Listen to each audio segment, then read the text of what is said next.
Howdy brewers, today we're going to make a dark lager. So at the moment I've just got some dark dry malt extract. I'm going to bring it to the boil and I'm going to add some santiam hops in the for a bit of flavour.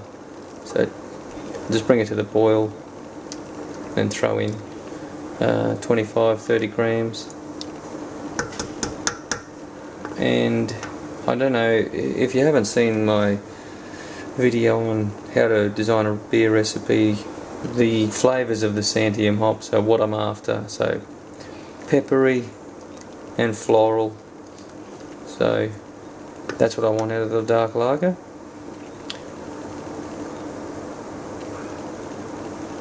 And I'm going to be fermenting it with some 3470 yeast. The recipe is just going to be a can of Cooper's Lager, and this is 750 grams of dark dry malt extract, and I'll add another 500 grams of light dry malt extract.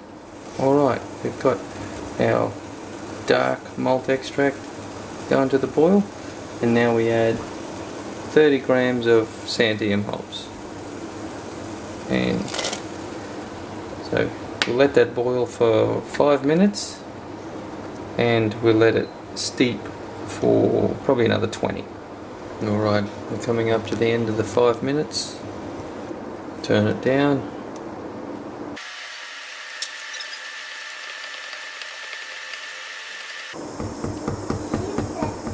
Give it a good whirlpool, and I'll leave that for another 15 or 20 minutes.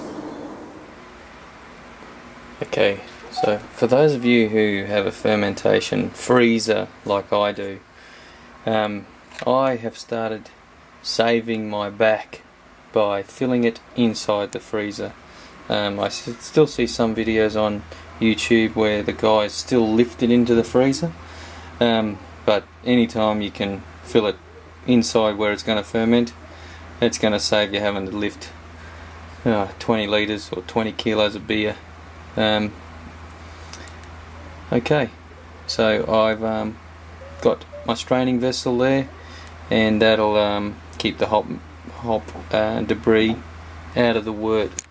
So when you're brewing an extract lager or even extract ale,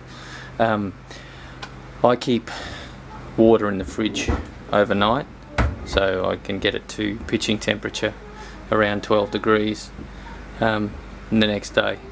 Saves a lot of time. Howdy brewers. Well, this is the dark malt extract in the Cooper's Lager kit with the 3470 yeast and a bit of steeped santiam hops, I think they are. It's hot here today. It'll get hot in the glass really quickly, so better get onto this. Not a lot of aroma, but you don't expect it much. You do get a little bit of pepper, which is handy because that's what the santiam hops say they do. It's a very easy drinking beer. A little bit more bitterness wouldn't hurt. Carbonation seems a little bit low, so I might just increase the PSI of it because I force carb this beer. Anyway, so the you do get a little bit of spicy notes, so the extra hops do make a difference, and with 3470 yeast, no way to tell that this is an extract beer. So yeah, if you are looking to take that next step in your home brewing experience and want to try a different yeast or adding some flavour hops, this is a great way to kick off because it's not an out there beer at all. It's a very sessionable lager. Cheers.